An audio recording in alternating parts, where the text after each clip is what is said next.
On va dérouler un petit peu l'actualité de ces dernières semaines, avec notamment des matchs de championnat bien négociés. Le premier match, c'était face au Mans, avec un succès 9-0. Des doublés de Lotta Schelin, Camille Abili, Elodie Thomis et des buts d'Ingvild Stensland, Sonia Bonpastor et Isabelle Erlofsen. Ça n'a pas été le match le plus compliqué de ce début de saison pour l'instant. Non, ça n'a pas été compliqué, mais c'était quand même assez compliqué dans le sens où le terrain était vraiment gras et que c'est difficile de faire du jeu. Voilà. Donc finalement, c'est bien d'avoir réussi à marquer 9 buts. Mais ça, je pense que c'est la touche de Patrice aussi, dans le sens où n'importe quel que soit le résultat, en fait, il nous pousse à aller au bout de nous-mêmes et à continuer à jouer. Et c'est vrai qu'on fait des scores parfois fleuves grâce à ça, je pense. Toi, tu étais associé durant ce match à Wendy Renard. Oui. Tu as été associé aux deux joueuses d'axe de cette équipe, Wendy Renard et Laura Georges, depuis le début de saison. Quelles sont les différences, le ressenti que tu peux avoir avec ces deux joueuses?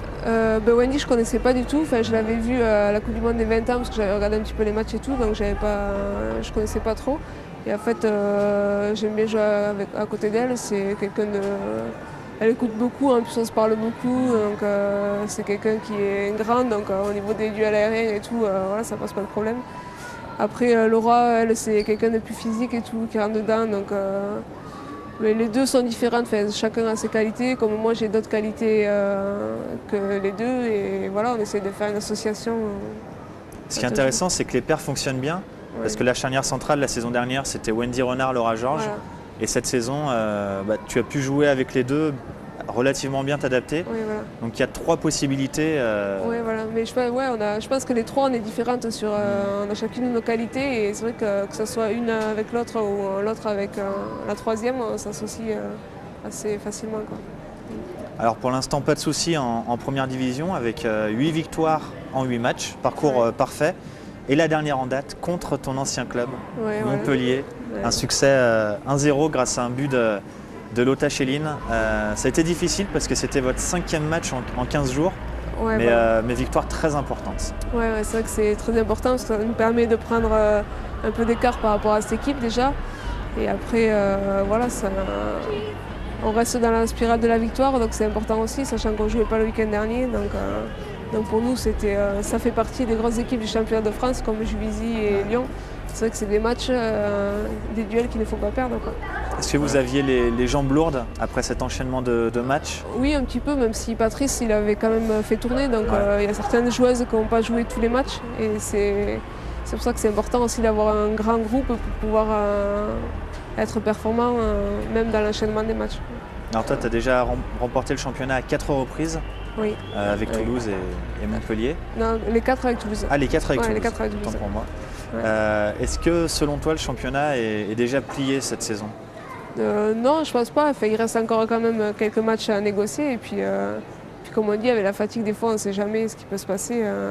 Toutes les équipes qui jouent contre Lyon vont essayer de vouloir faire un résultat. Donc après, le championnat, on ne peut pas dire qu'il est plié au bout de 8 matchs, quoi. Sinon, il y a encore des équipes qui nous talonnent, qui sont très près. Il y a le PSG qui n'est pas très loin non plus. Donc, que vous allez prochaiement jouer d'ailleurs.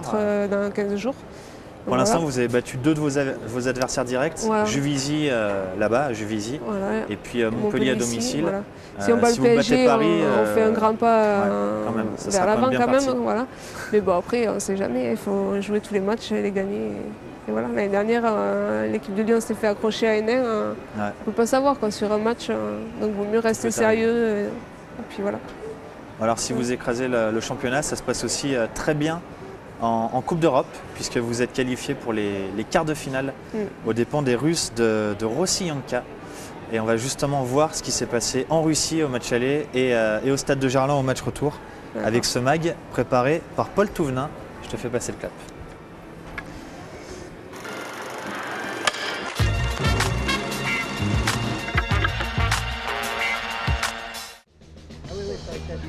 Après leur brillante qualification en 16e de finale de Ligue des Champions face aux Hollandaises d'Alkmaar, les filles de l'OL féminin disputaient début novembre leur 8e de finale aller face aux Russes du FC Rossiyanka, un club proche de Moscou. Et entre les trajets en bus, le vol, les 2 heures de décalage et les nouveaux horaires d'hiver, le groupe aura vu défiler la journée derrière les hublots et arrivera dans la capitale soviétique dans la soirée. Dès le lendemain, les rituels sont respectés, petite balade dans un parc à 2 pas de l'hôtel 4 étoiles. Puis après manger, direction le stade de Krasnoarmeysk pour une séance d'entraînement. Le groupe mettra 1h30 pour y arriver pour cause les embouteillages inévitables autour de Moscou.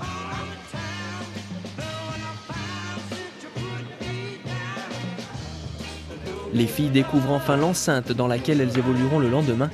Un stade rénové en 2005, 5000 places en tribune autour d'une pelouse plus que correcte. Après tout ce temps passé assises, les filles ont besoin de se défouler. La séance peut commencer.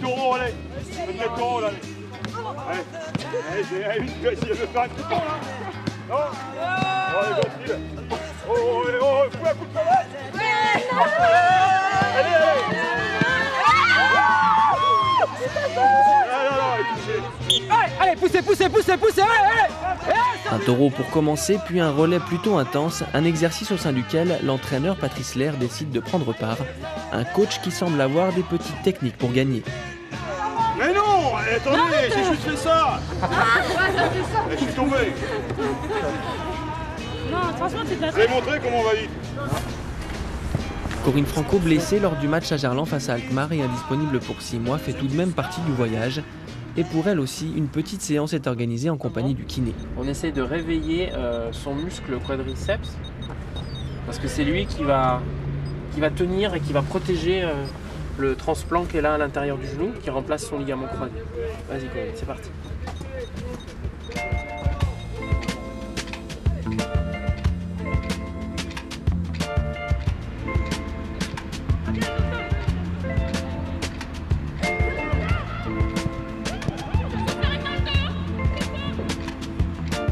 Faut peut-être penser à frapper là-haut.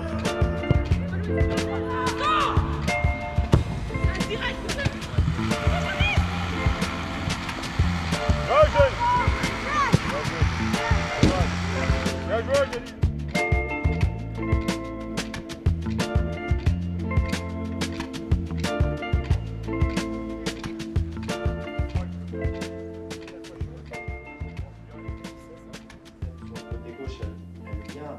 De retour à l'hôtel, l'équipe se retrouvera quelques minutes en compagnie de l'entraîneur adjoint Frédéric Strapazon pour que ce dernier, venu il y a quelques semaines observer les adversaires, leur donne ses impressions.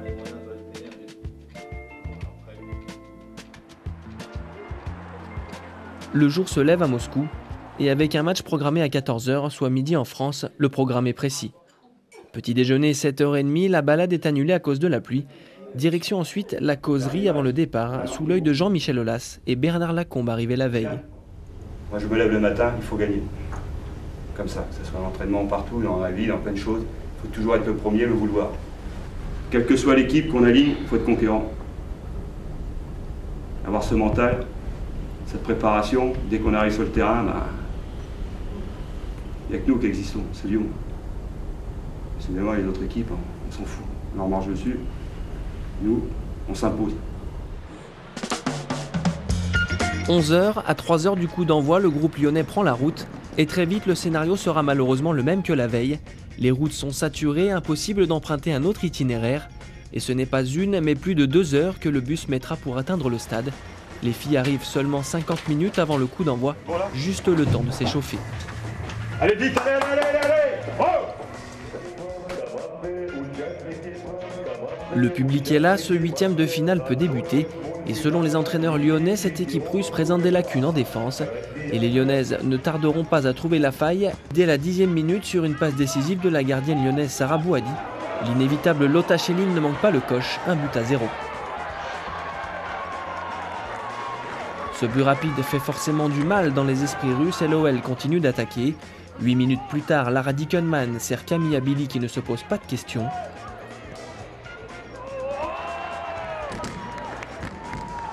Et à la demi-heure de jeu sur une balle qui, comme lors du premier but, part de la défense adverse, les Russes vont une nouvelle fois se faire avoir. Lotta Schelin double la mise et l'OL mène 3-0 à la mi-temps. Au retour des vestiaires, les Lyonnaises vont se faire surprendre par l'attaquante nigériane Ogiabeva, partie dans le dos de Wendy Renard.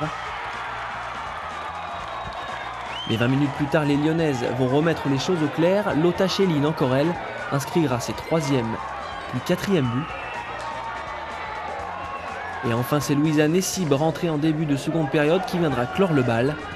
L'OL féminin était trop fort et à moins d'un véritable exploit des Russes au retour, les Lyonnaises sont déjà qualifiées pour les quarts de finale. Et c'est donc 6 jours plus tard que l'OL retrouve Rossi-Anka. Et pour Corinne Franco, qui n'était pas revenue fouler la pelouse de Gerland depuis sa blessure, les sensations sont un peu spéciales. Ça donne envie de jouer, mais là, il y en a pour encore un moment. Donc, ouais, c'est toujours quelque chose de Gerland. Et comme c'est ici que je me suis blessée, ça un petit truc en plus. C'était le destin. Parce qu'en fait, ce geste, je le fais tout le temps. Enfin, très souvent. Et là, en fait, c'est en retombant. Donc, je pense que c'était peut-être la fatigue, le cumul de l'année dernière avec tous les matchs. Ça devait arriver. Les filles ajustent les derniers petits détails esthétiques, mais il faut vite rentrer dans le match et confirmer la bonne prestation du match aller. Alors il a l'intelligence de bien démarrer le match, c'est-à-dire au niveau de la concentration, au niveau de l'envie, qu'il n'y ait pas de problème. Celles naturellement qui me font chier sur le terrain, se dégageront. J'ai assez de monde, c'est bien, on a un groupe élargi, c'est intéressant.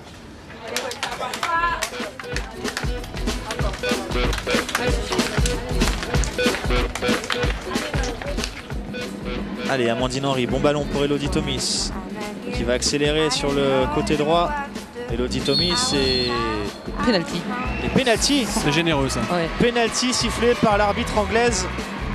Et c'est Eugénie Le Sommer qui a l'occasion d'ouvrir le score. Et en 2 temps, ça va être fait. L'ouverture du score d'Eugénie Le Sommer, pas forcément méritée. Les filles poussent mais n'inscriront pas d'autres buts avant la pause. Malgré tout, elles ne seront que légèrement inquiétées, mais ce genre de situation a tendance à énerver l'entraîneur qui ne manque pas de leur faire savoir dans les vestiaires. Vous jouez à 2 à l'heure. Moi à 50 ans, je peux jouer avec vous tranquille là.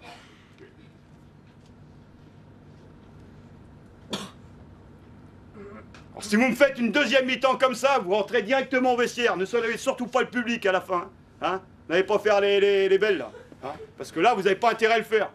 Parce que moi, je vais m'occuper de votre cas. C'est-à-dire 45 minutes pour faire autre chose sur le terrain. Montrer autre chose. Plus d'envie. Qu'on prenne des risques. Vraiment, ça va pas très bien se passer, je vous le dis tout de suite. Un discours plutôt violent, mais qui ne mettra pas plus de 5 minutes pour porter ses fruits. La Radicalman qui peut rentrer dans la surface de réparation.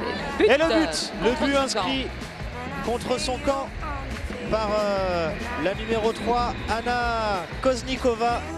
Stensland qui a vu le départ justement de la Radicalman. Ballon touché de la tête. La Radicalman avec peut-être un centre à venir. Sonia Bonpastor. Super.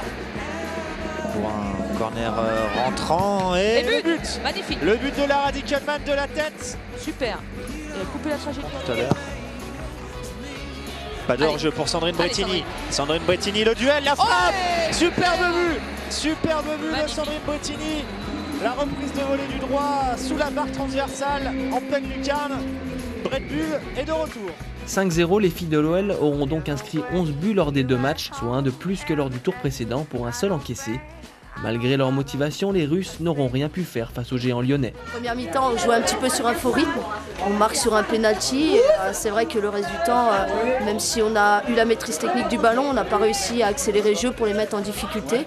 Donc voilà, il fallait élever le niveau de jeu en seconde mi-temps. Je pense qu'on a réussi à le faire. En plus, elles étaient un petit peu plus fatiguées.